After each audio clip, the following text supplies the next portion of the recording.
سورۃ الکہف بسم اللہ الرحمن الرحیم الحمد للہ الذی انزل علی عبدہ الکتاب ولم یجعل لہ عوجا۔ یہ پوائنٹ میں نوٹ کرا چکا ہوں کہ آخری آیت کیا تھی؟ قل الحمد للہ، کہو قل حمد اللہ کے لیے ہے۔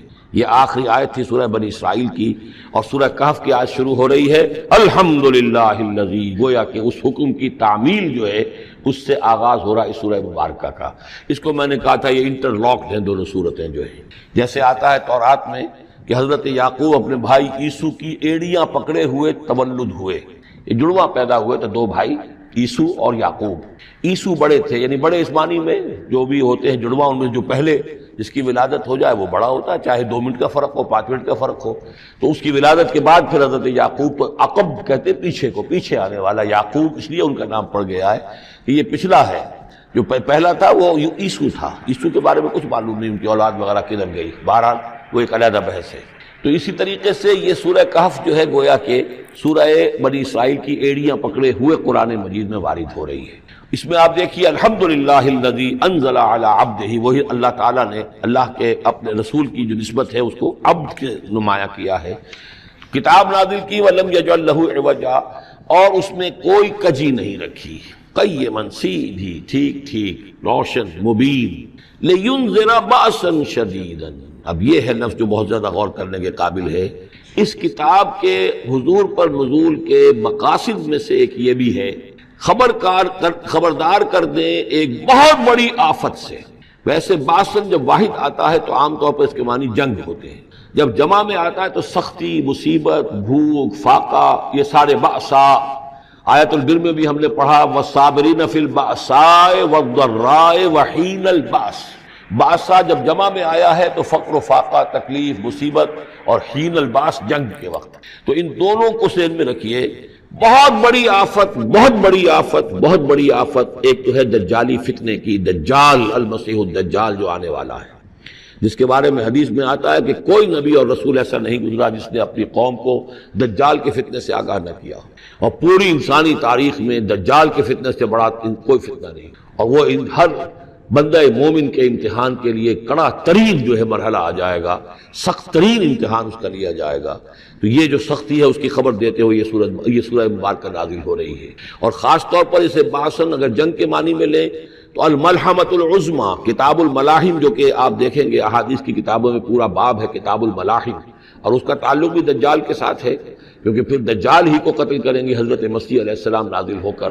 تو یہ سارا مسئلہ جو ہے اس کی خبر دینے کے لیے قیما لینذر بأسا شدیدا من لدنہ، گویا کہ یہ جو احادیث کی کتابوں میں آپ کو حدیث کے ابواب ملتے ہیں، چاہے وہ کتاب الفتن ہو اور چاہے وہ کتاب جو ہے آثار قیامہ ہے، اس طرح کے جتنے بھی ہیں، اور کتاب الملاحم ہے، یہ گویا کہ اس کی شرح ہے لینذر بأسا شدیدا من لدنہ، اور یہ ہوگا بھی خاص اللہ کی طرف سے، یہ آزمائش بھی، یہ دجال کا فتنہ بھی، یہ بہت بڑی جنگ بھی، جس کو آرمگڈون کہتے ہیں، کرسچین جو ٹریڈیشن ہے اس میں اس کے لیے لفظ ہے آرمگڈون، ایک بہت بڑی جنگ ہوگی۔ ڈکشنری میں بھی آپ دیکھیں گے کہ خیر اور شر کی قوتوں کے درمیان اس دنیا کے خاتمے سے پہلے ایک بہت بڑی جنگ ہونی ہے جس کا نام یہ آرمگڈون ہے۔ لینذر بأسا شدیدا من لدنہ ویبشر المؤمنین الذین یعملون الصالحات، اور تاکہ بشارت دے وہ ان اہل ایمان کو جو نیک عمل کرتے ہوں، ان لہم اجرا حسنا، کہ ان کے لیے ہوگا بہت اچھا بدلہ، ماکثین فیہ ابدا، اور وہ اس میں رہیں گے ہمیشہ ہمیشہ۔ یہ جو دجالی فتنہ ہے اس کے ساتھ ایک خاص مناسبت ہے سورہ مبارکہ کی۔ احادیث میں آتا ہے کہ دجالی فتنے کے اثرات سے بچنے کے لیے اس سورہ مبارکہ سے ذہنی اور قلبی رشتہ مفید ہے، اس کی تلاوت کرتے رہنا، خاص طور پر جمعے کے روز پوری سورہ کہف، ورنہ یہ کہ کم سے کم اس کی ابتدائی اور آخری آیات ان کی بڑی اہمیت ہے۔ دجالی فتنہ اصل میں کیا ہے سمجھ لیجئے کہ ایک تو ہے دجالی فتنہ بالعموم، دجل کہتے ہیں فریب کو، جیسے کہ کوئی نبی نہیں ہے وہ اس نے فریبی لبادہ اوڑھ لیا، نبوت کا دعویٰ کر رہا ہے، وہ دجال ہے۔ تو اس طرح کی تو حضور نے فرمایا ہے کہ 30 دجال پیدا ہوں گے، انہی میں سے ایک ہمارے زمانے کے اندر جو ہے یہ غلام احمد قادیانی بھی تھا، وہ دجال تھا، جس نے کہ اعلان کیا کہ میں نبی ہوں جبکہ وہ نبی نہیں تھا۔ تو فریبی بنا ہوا جس نے کہ ملمہ اپنے اوپر چڑھایا ہوا ہے۔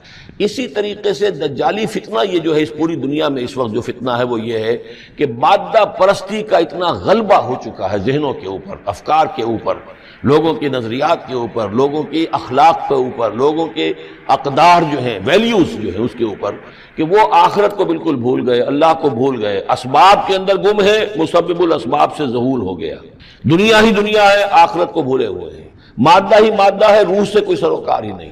یہ ہے بالعموم جس کا نام دجالی فتنہ ہے، کہ حقیقت کے اوپر پردہ پڑا ہوا ہے، آخرت پر دنیا کا پردہ پڑا ہوا ہے۔ یہ دنیا جو ہے در حقیقت کیا ہے؟ وَمَا الْحَيَاةُ الدُّنْيَا إِلَّا مَتَاعُ الْغُرُورِ، یہ دھوکے کا سامان ہے۔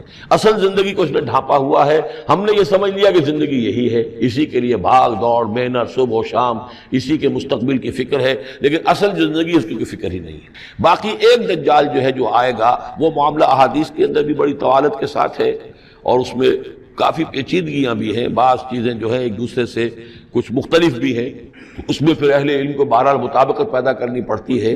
میں نے جہاں تک اپنی کوشش کی ایک رائے تک میں پہنچا ہوں، لیکن ابھی میں اسے بیان نہیں کر رہا ہوں۔ بہرحال دجالی فتنے کی خبریں موجود ہیں بہت شدت کے ساتھ، اور اس صورت کا پڑھنا جو ہے اس میں بہت مفید ہے۔ اس صورت کے مضامین کا دجالی فتنہ بالعموم سے کیا تعلق ہے، وہ تو اس ہم دورہ ترجمہ دوران کے اس کے دوران بھی آپ کو معلوم ہو جائے گا، لیکن اس کے جو خاص بڑے مباحث ہیں، خاص طور پر یہ کہ ایک ہمارے بہت بڑے عالم گزرے ہندوستان میں اس صدی کے آغاز میں، مولانا مناظر حسن گیلانی، انہوں نے اس میں باقاعدہ کتاب لکھی ہے، آپ کو مل جائے گی بازار میں بھی، اصحاب کہف کے جو کا معاملہ سورہ کہف کے مباحث ہیں ان کے۔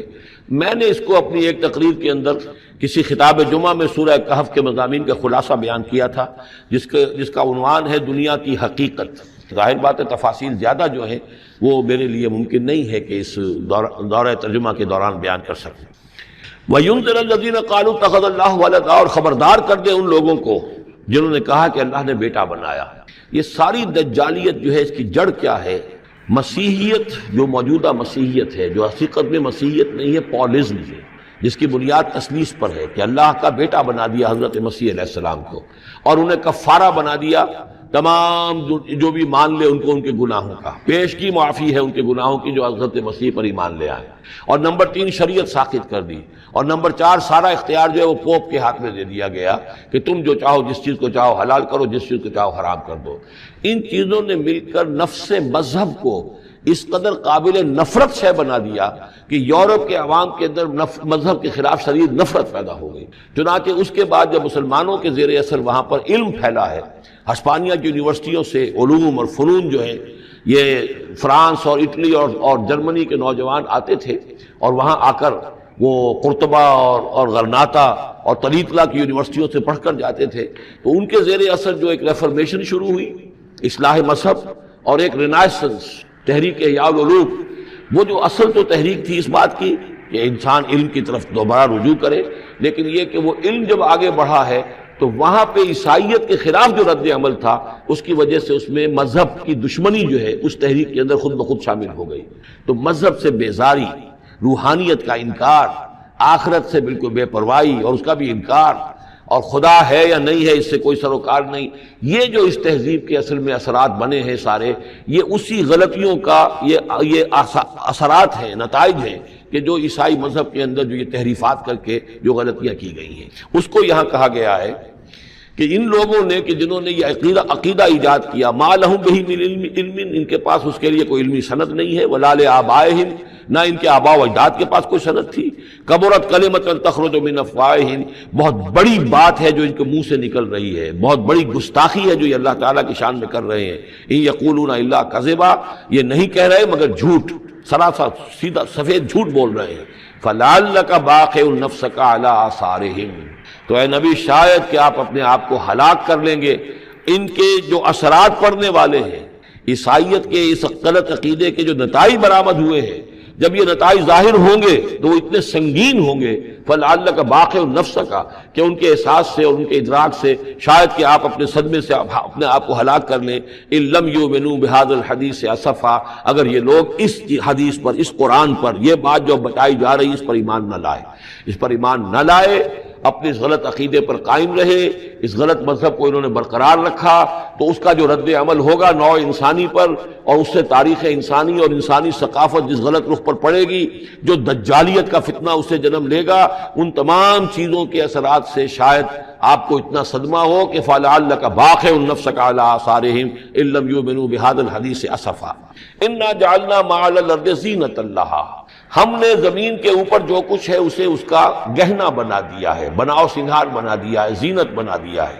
یہ آپ نوٹ کر لیجئے، لفظ زینت اور زمین میں اس کی زیبائش اور آرائش، یہ اس سورہ مبارکہ کا عمود ہے، یعنی اس کو اتنا کھبا دیا ہے نگاہوں میں اللہ نے کہ آخرت سے خود بخود انسان غافل ہو جاتا ہے۔ یہ پردہ پڑ گیا ہے، چمک دمک ہے، یہ کاریں ہیں، یہ بلڈنگیں ہیں، یہ کوٹھیاں ہیں، یہ عالیشان عمارتیں ہیں، یہ کیا کچھ اس کی جو یوں سمجھیے پومپ اینڈ شو جو ہے اس وقت دنیا کا، اور ظاہر بات ہے امریکہ میں جا کر دیکھیے تو جو کچھ یہاں دیکھ رہے ہیں اس سے 10 گنا 100 گنا 1000 گنا آپ کو نظر آئے گا، عقلیں دنگ ہو جاتی ہیں۔ نتیجہ کیا نکلتا ہے کہ انسان یہ سمجھتا ہے کہ اصل شے یہی مادہ ہی ہے، اصل ہدایت پہ یہی لوگ ہیں، یہی لوگ ہیں صحیح معنی میں کہ جنہوں نے واقعتاً علم حاصل کیا ہے، لہذا ان کی غلط تہذیب، ان کا غلط تمدن، ان کے تمام غلط ثقافت کے معاملات کے بھی ہم اسی طریقے سے پیروی کر رہے ہیں۔ یہ سارا مسئلہ جو ہے وہ اس لیے ہے کہ یہ چمک دمک دنیا کی جو زیبائش اور آرائش، اس سے ہم متاثر ہیں۔ انا جعلنا ما علی الارض زینۃ اللہ، جو کچھ زمین کے اوپر ہے اسے ہم نے اسے اس کے لیے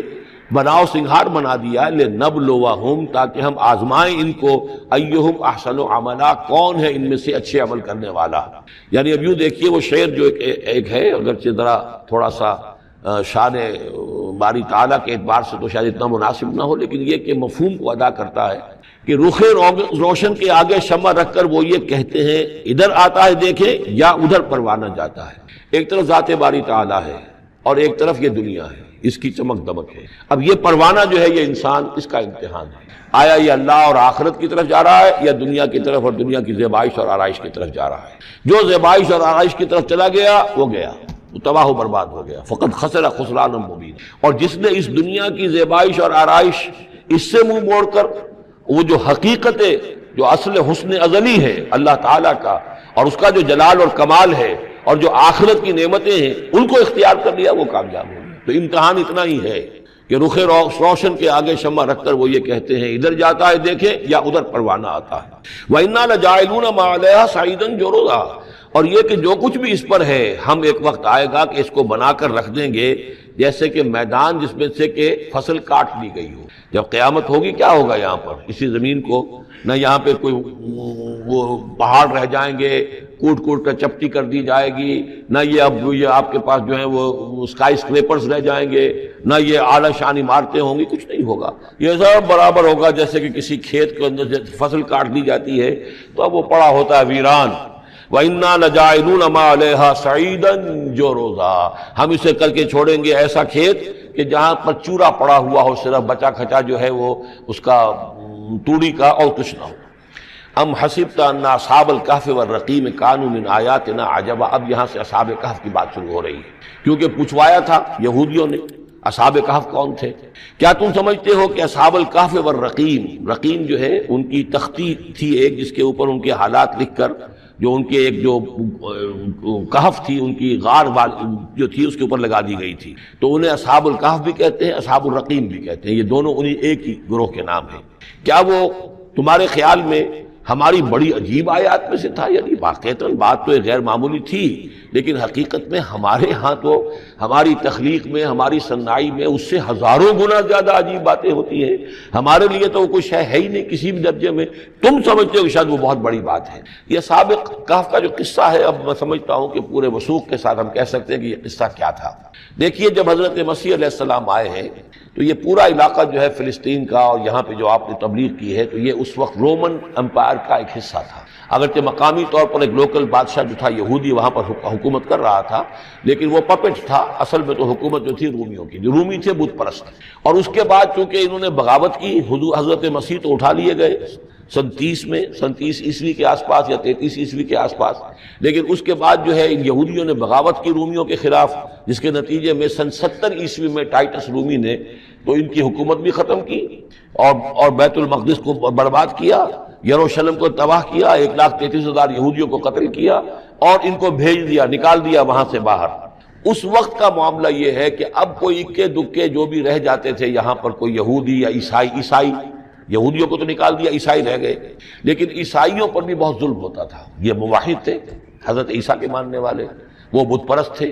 تو اس زمانے میں کہیں بادشاہ کوئی تھا، ڈیسیس یا دقیانوس جس کو کہتے ہیں، اس کے زمانے میں کچھ جو عیسائی تھے حضرت عیسیٰ پر ایمان رکھنے، آج کے عیسائیوں پر قیاس نہ کیجیے، جو نصارہ تھے حضرت عیسیٰ کو ماننے والے جو موحدین تھے، ان میں سے کچھ نوجوانوں کی پیشی ہوئی بادشاہ کے دربار میں۔ انہوں نے کہا کہ تم اپنے نئے دین سے اگر باز نہیں آؤ گے، اتنے دن کی مہلت تمہیں دی جا رہی ہے تو تمہیں سولی چڑھا دیا جائے گا، بس مہلت دی جا رہی ہے، جاؤ غور کر لو، سوچو۔ ان لوگوں نے آ کر سوچا کہ اب نہ تو ہمارے لیے یہ ممکن ہے کہ ہم مقابلہ کر سکیں، چلو کسی غار میں چھپ جاتے ہیں، دیکھیں اللہ تعالیٰ کیا کرتا ہے ہمارے لیے۔ وہ ایک غار میں جا کر چھپے ہیں، اور غار میں جا کر چھپے ہیں تو اللہ نے انہیں وہاں پر سلا دیا، موت تاری نہیں کہ سلا دیا۔ اللہ کروٹ بھی بدلواتا رہا، ان کے لیے سارا کچھ بندوبست کیا، اللہ کی قدرت میں تھا۔ حضرت عزیر کو 100 برس کے لیے مار دیا تھا، موت کے بعد ان کو دوبارہ زندہ کر دیا۔ لیکن یہ کہ ان کا معاملہ یہ ہے کہ ان کو وہاں پر جو ہے تقریباً 300 برس یہ وہاں پر پڑے رہے اس غار کے اندر۔ غار کی شکل کچھ خاص ایسی تھی کہ ادھر آنا جانا لوگوں کا تھا ہی نہیں، اور یہ ہے جو موجودہ ترکی کے علاقے میں شہر ایفسس ہے، اس کے آس پاس ہیں اس طرح کے غار، جیسے ایجنٹا کے غار ہندوستان کے مشہور ہیں، ایسے ہی وہاں بھی غاروں کا سلسلہ ہے، اور ہیں بھی وہ ایسے کہ ان کے دہانے جو ہیں وہ ہے شمال کی جانب، تو دھوپ ان میں براہ راست نہیں جاتی، صرف یہ کہ ریفلیکٹڈ لائٹ تو آتی ہے لیکن یہ کہ براہ راست دھوپ نہیں جاتی، تو ایک طرح کا اندھیرا سا اس کے اندر، ٹوائی لائٹ جسے آپ کہہ لیں، وہ رہتا ہے سارا دن۔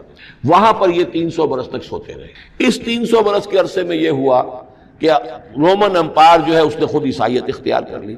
300 عیسوی کے اندر کانسٹنٹائن جو تھا ایمپرر، وہ عیسائی ہو گیا، اب پوری امپائر جو عیسائی ہو گئی۔ اب اس کے زمانے میں اس کے بعد تھیوڈوسیس ہے ایک، 446 عیسوی میں یہ تھا، اس کے زمانے میں اللہ تعالیٰ نے ان لوگوں کو جگایا 300 برس کے بعد۔ اب یہ سمجھ رہے ہیں کہ وہی زمانہ ہے، وہی کفار کی حکومت ہے، وہی مشرکین ہیں۔ اب انہوں نے ڈرتے ڈرتے اپنے کسی ایک آدمی سے کہا بھائی جاؤ یہ لے کے سکہ لے کر جاؤ، چاندی کا، کچھ نہ کچھ کھانے پینے کے لیے لے کر آؤ، دیکھنا لیکن اس طرح ہو کہ ہمارا پتہ نہ چل جائے کہ ہم یہاں چھپے ہوئے ہیں۔ وہاں جو گئے انہوں نے وہ سکہ جو پیش کیا، ان کا یہ سکہ تمہارے پاس کہاں سے آیا؟ یہ تو بہت پرانا سکہ ہے، تو 400 سال پرانا، 300 سال پرانا سکہ کہاں سے لے آئے تمہیں کوئی خزانہ ملا؟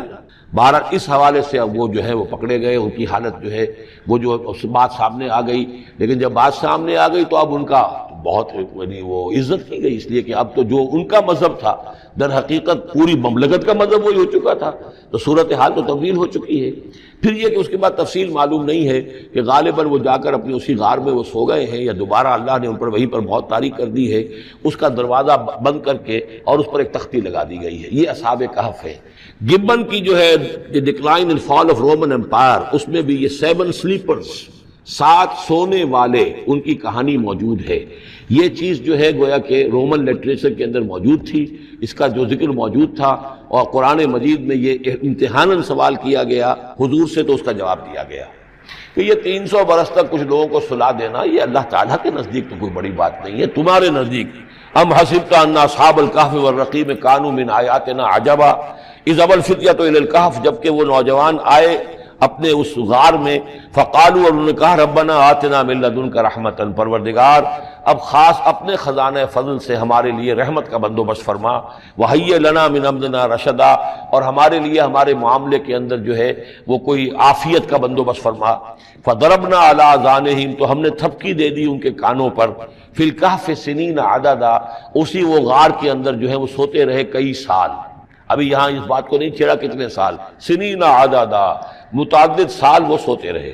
ثم بعثناہم، پھر ہم نے انہیں اٹھایا، لنعلم ای الحزبین احصیٰ لما لبثوا امدا، تاکہ ہم دیکھیں کہ 2 گروہوں میں سے کس کو صحیح معلوم ہے کہ کتنے عرصے وہ وہاں رہے تھے۔ اس کا ذکر آگے آ جائے گا 2 گروہوں سے مراد کیا ہے۔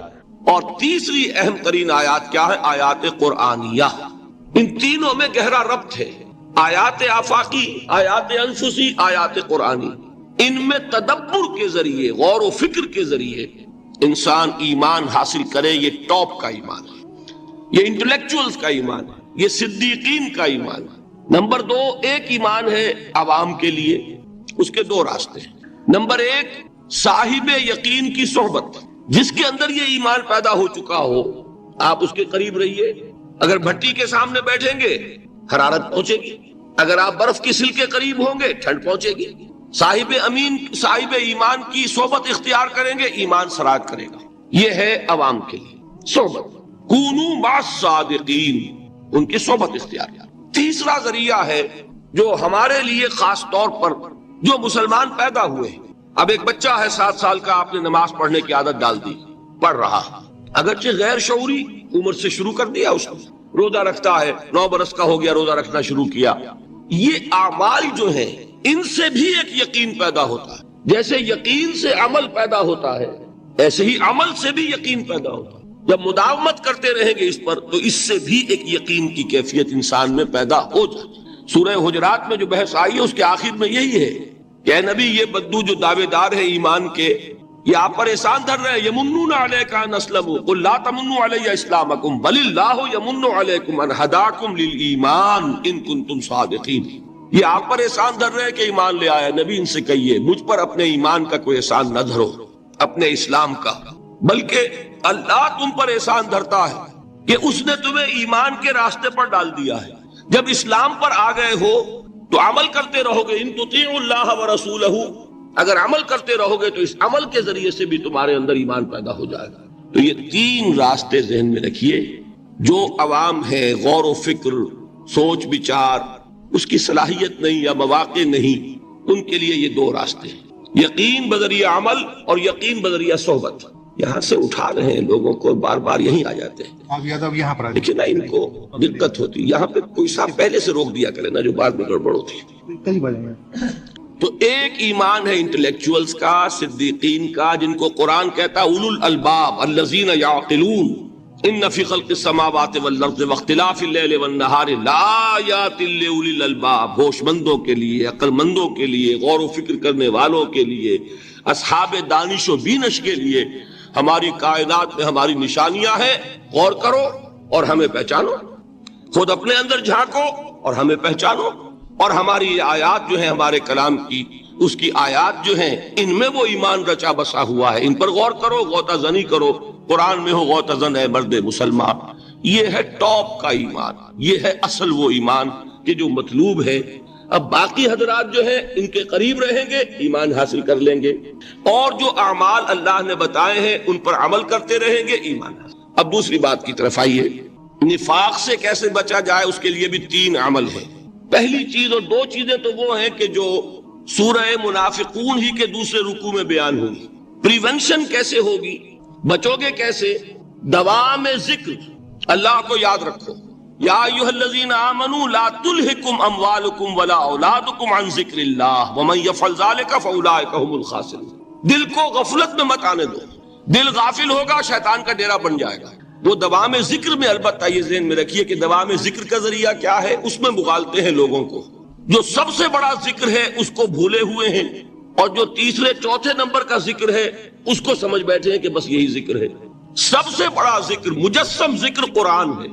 الذکر انا نحن نزلنا الذکر وانا له لحافظون۔ وہ الذکر کون سا ہے؟ قرآن۔ اسی کو فرمایا، میں نے وہ آیت سنائی تھی کہ لوگ تنزیہ کہتے تھے، یا ایھا الذی نزل علیہ الذکر انک لمجنون، حضور سے مخاطب ہو کر کہتے ہیں فلاں جس کے اوپر کے اس کے خیال کے مطابق ذکر نازل ہوا ہے، ہم تو تمہیں پاگل سمجھتے ہیں۔ وہاں بھی لفظ کیا ہے؟ الذکر۔ تو معلوم کیا ہوا؟ انا انزلنا الیک الذکر لتبین للناس ما نزل الیہم، یہ الذکر ہے۔ تو اس سے بڑا ذکر کوئی نہیں۔ تلاوت قرآن، تدبر قرآن، غور و فکر قرآن کا، قرآن کو یاد کرنا۔ اس پر میرا کتاب چاہے مسلمانوں پر قرآن مجید کے حقوق، اب تو یہاں شاید کوئی کتاب موجود نہیں رہی ہے، بہرحال اگر آپ کو ضرورت ہوتی ہے پاکستان سے منگا لیتے ہیں، ہر شے پڑھیے، انشاءاللہ آ جائے گی چیز۔ نمبر 2 ذکر کیا ہے؟ اقیم الصلاۃ لذکری، نماز کو قائم کرو میری یاد کے لیے۔ یہ ذریعہ ذکر میں، وہ تو ہے ہی مجسم ذکر، اور یہ ذریعہ ذکر میں سب سے اہم ہے۔ یہ عملی ذکر بھی ہو رہا ہے اور قولی بھی ہو رہا ہے۔ سورہ فاتحہ پڑھی آپ نے، قرآن شریف کی کچھ آیات پڑھی، پھر رکوع کیا۔ یہ رکوع جو ہے یہ آپ کا عملی ذکر ہے کہ آپ نے اپنے وجود سے اللہ کی عظمت کو تسلیم کیا، پھر آپ سجدے میں گرے، یہ آپ کا عملی ذکر ہے کہ اپنے وجود سے آپ نے اللہ کی عظمت کو اور تسلیم کیا۔ تیسری چیز ہے مسنون دعائیں اور مسنون اذکار، جو حضور سے ثابت۔ ہمارے ہاں کیا ہو گیا، مجھے فلاں بزرگ نے یہ چیز بتائی ہے، وہ تو پڑھتے چلے جا رہے ہیں، نہ قرآن سے دلچسپی، نہ اذکار مسنونہ سے دلچسپی، ادعیہ معصورہ۔ آپ غور کریں گے کہ زندگی کے ہر عمل کے لیے حضور کی دعا موجود ہے۔ صبح اٹھے دعا ہے، آنکھ کھلتے ہی بیت الخلاء میں داخل ہونے لگے دعا ہے، نکلے دعا ہے، وضو کرنے بیٹھے دعا ہے، فارغ ہوئے دعا ہے، مسجد کے لیے گھر سے نکلے دعا ہے، مسجد میں داخل ہوئے دعا ہے، مسجد میں تو ہے ہی ذکر، نماز ہے، تلاوت ہے، باہر نکلے دعا ہے، گھر میں داخل ہونے لگے پھر دعا ہے، سواری پر سوار ہو رہے ہیں دعا ہے، اتر رہے ہیں دعا ہے، شیشہ دیکھ رہے ہیں دعا ہے، کپڑے پہن رہے ہیں دعا۔ زندگی کا کوئی عمل نہیں یہاں تک کہ جو تعلق زن و شو ہے، جس کو کہ خالص حیوانی بات سمجھا جائے گا، اس کے لیے بھی دعا ہے۔ غفلت میں وہ کام بھی نہیں کرتا، سمجھ رہے ہیں آپ؟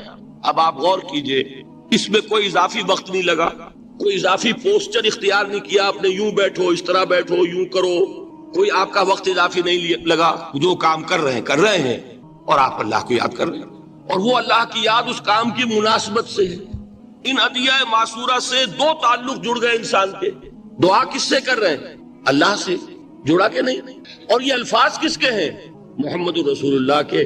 تو آپ کے دو تعلق جڑ گئے۔ آپ اپنی جی سے گھڑ کر دعا مانگیں گے تو پہلا تعلق تو ہو جائے گا، دوسرا نہیں ہوگا۔ بہتر سے بہتر دعا مانگ لیں آپ، لیکن حضور سے جو معصور اور مسنون الفاظ جب آپ زبان سے نکالتے ہیں تو آپ کا تعلق اللہ سے بھی ہوا بذریعہ دعا، اور وہ الفاظ چونکہ حضور کے ہیں صلی اللہ علیہ وسلم تو حضور کے ساتھ ہوا۔ یہ تیسرا درجہ ہے۔ چوتھے درجے میں مانتا ہوں کہ ایک ہوتی ہے خاص کسی شخص کے امراض کی تشخیص کرنے کے بعد تجویز۔ کوئی اگر طبیب ہے، ماہر طبیب روحانی، وہ آپ کو دیکھے گا تو اندازہ لگائے گا کہ آپ میں کیا کمی ہے، اس کے مطابق آپ کو ذکر بتائے گا۔ بھئی فلاں آیت کا مراقبہ کیا کرو۔ کسی میں بزدلی ہوتی ہے، کسی میں مال کی محبت زیادہ ہوتی ہے، کسی میں توکل کی کمی ہے، کسی میں شہرت کی خواہش ہے، نمایاں ہونے کا جذبہ ہے، کسی میں تکبر ہے۔ سب کا ایک سا برس تو نہیں ہوتا نا۔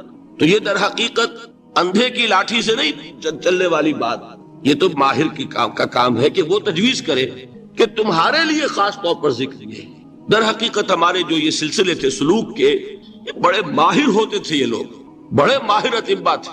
یہ جو علم نفسیات ہے اس کے ہمارے صوفیاء سے بڑھ کر کبھی کوئی عالم گزرا ہی نہیں دنیا میں۔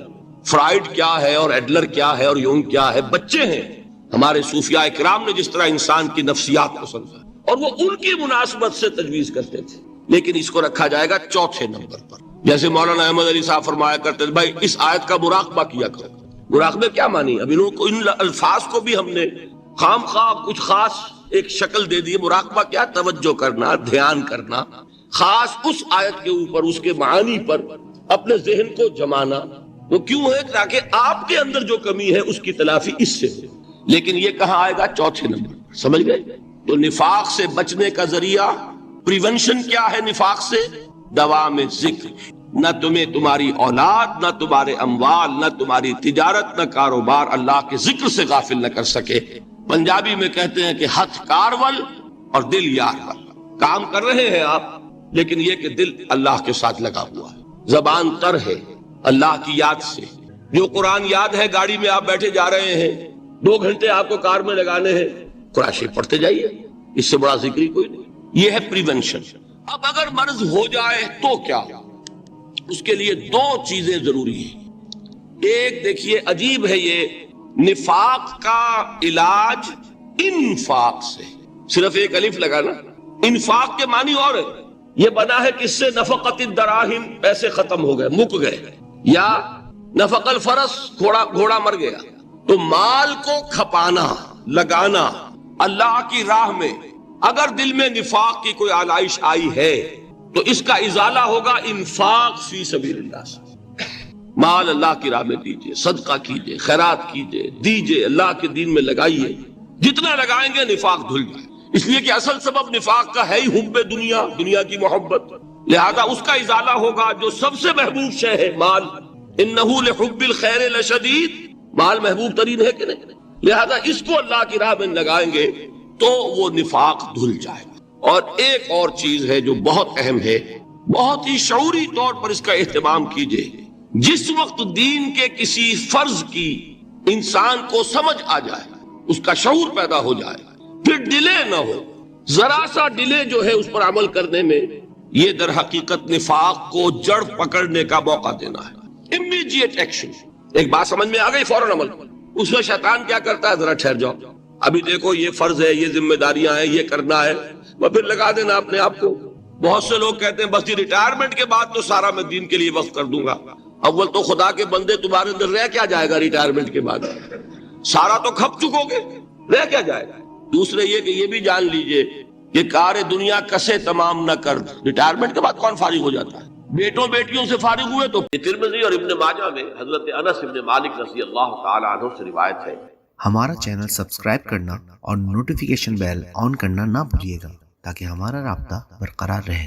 حضور نے فرمایا کل بنی آدم خطاؤون وخیر الخطائین التوابون. تمام بنی آدم خطا کار ہیں. خطا کار بھی نہیں، بہت خطا کار ہیں، بہت خطا کار ہیں. لیکن ان خطا کاروں میں بہتر لوگ وہ ہیں جو خوب توبہ کریں. غلطی ہو گئی توبہ کر. اور ایک اور حدیث میں آپ کو بتاؤں گا کہ یہ نہیں ہے کہ پھر کبھی وہ غلطی نہ ہو.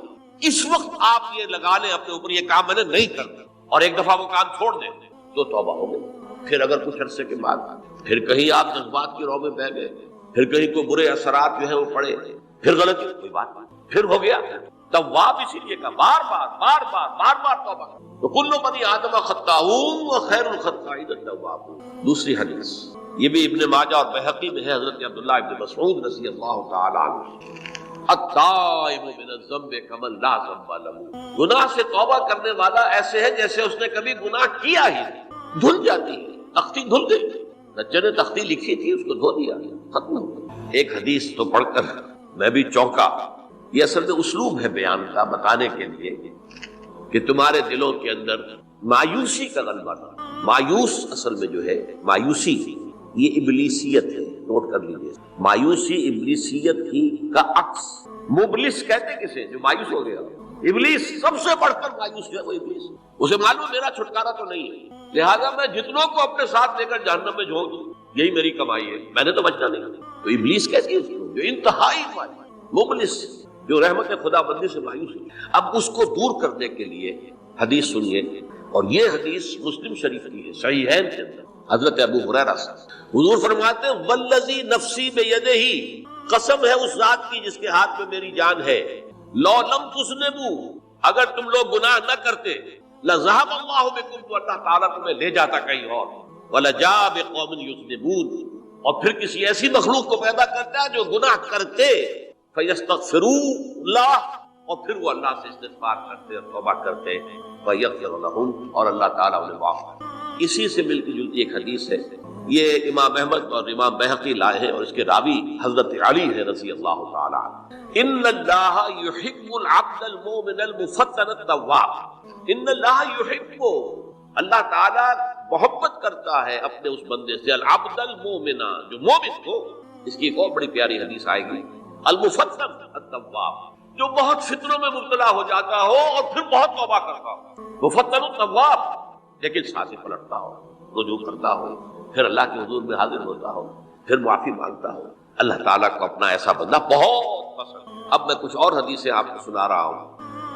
توبہ کا دروازہ دو اعتبارات سے کہا گیا ہے کہ ایک وقت آنے پر بند.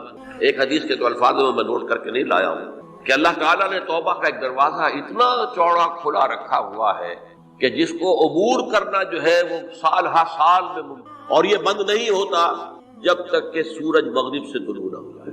یہ قیامت کی جو آخری، قریب قیامت کی جو آخری نشانیاں ہیں ان میں سے وہی حدیث میں آپ کو سنا رہا ہوں. عن ابی ہریرہ رضی اللہ تعالی عنہ، اور یہ مسلم شریف کی روایت ہے، من تاب قبل ان تطلع الشمس من مغربها تاب اللہ علیہ. سورج کے مغرب سے طلوع ہونے سے قبل تک جو لوگ توبہ کریں گے اللہ تعالیٰ ان کی توبہ قبول. البتہ جب وہ قیامت کی وہ نشانی ظاہر ہو جائے کہ سورج مغرب سے طلوع ہو رہا ہے، اب دروازہ توبہ کا ہے. اب اس کے بعد اگر توبہ کوئی کرتا ہے تو اللہ تعالیٰ اس کی توبہ کو قبول نہیں.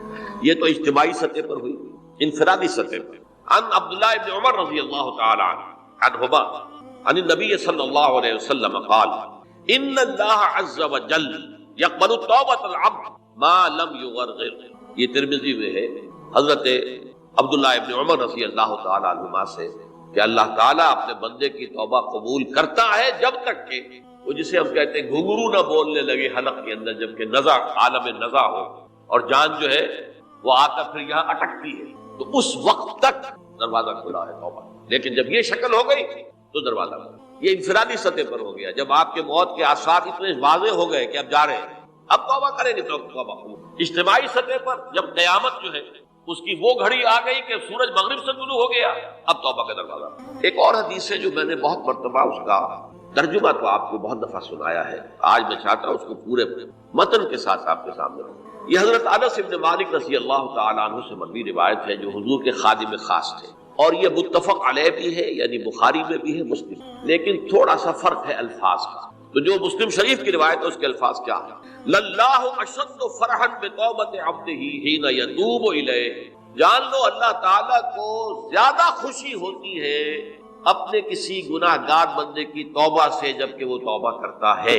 کس سے زیادہ ہوتی ہے؟ اب اس کی ایک تمثیل، من احدکم، ایک ایسے شخص سے بھی زیادہ بڑھ کر خوشی ہوتی ہے، کان علی راحلتہ بارض الفلات، کہ جو بہت ہی دور دراز کے سنسان علاقے میں سفر کر رہا تھا، فانتحرفت منہ، اس کی سواری جو ہے گم گئی، وعلیہا طعامہ وشرابہ، اسی پر اس کا کھانا بھی تھا اور پانی بھی، اونٹنی پر سفر کر رہا تھا، اسی پر ہوتا ہے راحلہ جو ہے راستے کا سامان۔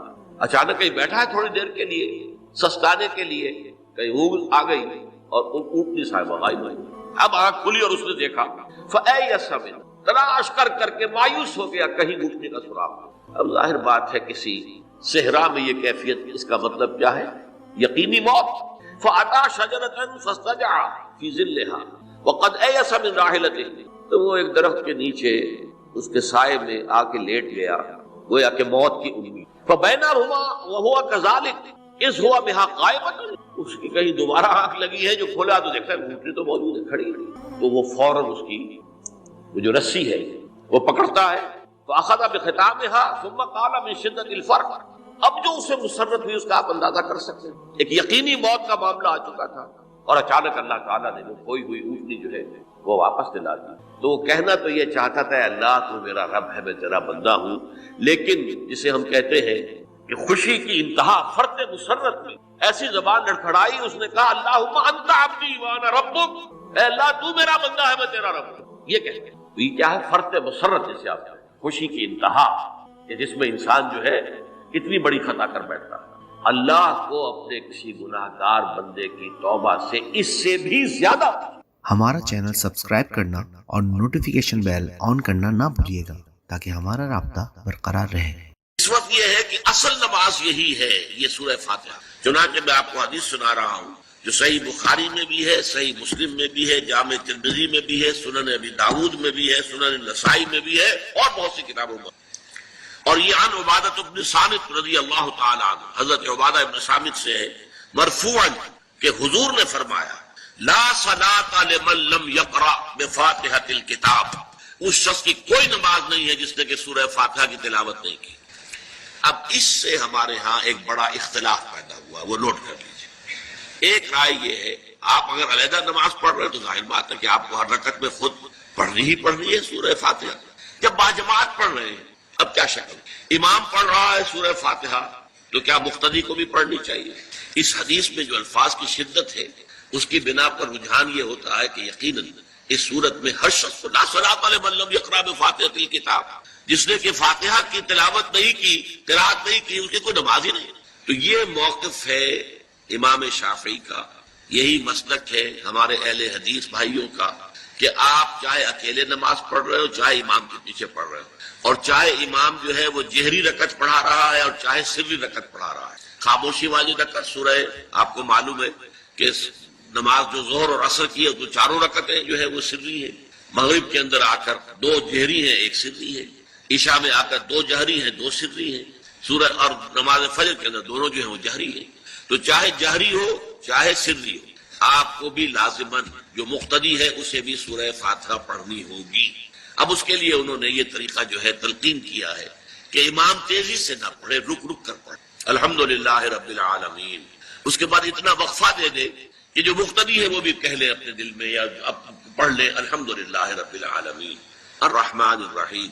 تو یہ رک رک کر پڑھنا، خاص طور پر اگر آپ کو موقع ہوا ہو کسی اہل حدیث امام کی امامت میں نماز ادا کرنے کا تو آپ دیکھیں گے کہ بڑا فرق ہے ہمارے جو حنفی امام الحمدللہ رب العالمین الرحمن الرحیم مالک یوم الدین ایاک نعبد و ایاک نستعین، 4 آیتیں جو ہے وہ بھی ایک ساتھ میں پڑھ جائیں گے. لیکن یہ کہ عام طور پر جو اہل حدیث حضرات ہیں وہ رک رک کر ٹھہر کر پڑھتے ہیں، ترتیل کے انداز میں پڑھتے ہیں. یا پھر دوسری شکل انہوں نے ایک اور کی، یہ آپ سعودی عرب میں جب کبھی نماز پڑھیں گے اور آپ پڑھی ہو آپ نے، تو وہاں آپ دیکھیں گے کہ امام جو ہے وہ سورہ فاتحہ پڑھنے کے بعد تو 1 منٹ جو ہے خاموش ہے، تاکہ آپ اب جو مقتدی ہیں وہ اس وقفے میں وہ اب سورہ فاتحہ پڑھ لیں. پھر وہ قرات کرے گا، کوئی اور آیات اس نے شامل کرنی ہے تو بعد میں شروع کرے گا، درمیان میں وقفہ ہوگا. لیکن ایک مسلک یہ ہے، اور یہ مسلک جو ہے یہ در حقیقت قرآن مجید کی ایک آیت کے اوپر مبنی ہے.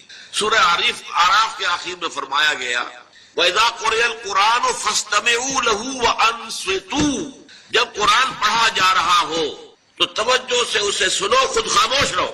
اب یہ قرآن مجید کی آیت ہے. اس کے بنا پر ایک رائے یہ ہے کہ آپ امام کے پیچھے سورہ فاتحہ نہیں پڑھیں، پڑھا جا رہا ہے سنو، خود خاموش رہو. اور اس کے لیے وہ دلیل دیتے ہیں کہ یہ شکل ایک وفد کی سی ہے. جیسے کسی بڑی شخصیت کے پاس اگر آپ کا کوئی وفد جاتا ہے، 8-10 افراد ہیں، ان میں اسپوکس مین ایک ہوتا ہے، وہ بات کرتا ہے، باقی سب لوگ موجود رہتے ہیں، سنتے ہیں. اسی طریقے سے امام جو ہے وہ گویا کہ آپ کا نمائندہ ہے اور وہ پڑھ رہا ہے الحمدللہ رب العالمین الرحمن الرحیم مالک یوم الدین، تو امام کی قرات ہی آپ کی بھی قرات ہو. گویا کہ اس آیت سے، اس حدیث سے اختلاف نہیں ہے، اس کی تعبیر سے اختلاف ہے کہ امام کا قرات کر لینا در حقیقت مقتدیوں کی طرف سے بھی قرات. اس میں جو حنفی مسلک ہے وہ بہت سخت ہے، اور وہ یہ ہے کہ چاہے سری نماز ہو اور چاہے جہری ہو، ہر کسی بھی حالت میں مقتدی جو ہے وہ سورہ فاتحہ نہیں پڑھے. اب اس میں ذرا سا سوال پیدا ہوتا ہے کہ جہری رکعت میں تو اس آیت کا اطلاق ہو جائے گا کہ وَإِذَا قُرِئَ الْقُرْآنُ فَاسْتَمِعُوا لَهُ وَأَنصِتُوا، سری میں تو اس آیت کا اطلاق نہیں ہوتا. بہرحال یہ مسلک ہے امام شافعی کا، ایک انتہا پر ہے، ہر صورت میں سری ہو یا جہری ہو آپ کو پڑھنی ہی پڑھنی ہے. اور امام ابو حنیفہ دوسری انتہا پر ہے کہ چاہے سری ہو چاہے جہری ہو کسی شکل میں نہیں پڑھے. امام مالک کا مسلک ہے درمیان میں، اور میں اس میں کوئی جھجک محسوس نہیں کرتا کہ میں آپ کے سامنے عرض کر دوں کہ میں اس پر عمل پیرا ہوں. وہ کیا ہے؟ جہری نماز میں خاموش رہو اور سنو. اس آیت کا اطلاق ہو جائے گا جب بلند آواز سے پڑھ رہا ہے امام تو پوری توجہ، فاستمعوا له، اپنی پوری توجہ کو اس کے سننے کے اوپر مرکوز کر دو اور خود خاموش.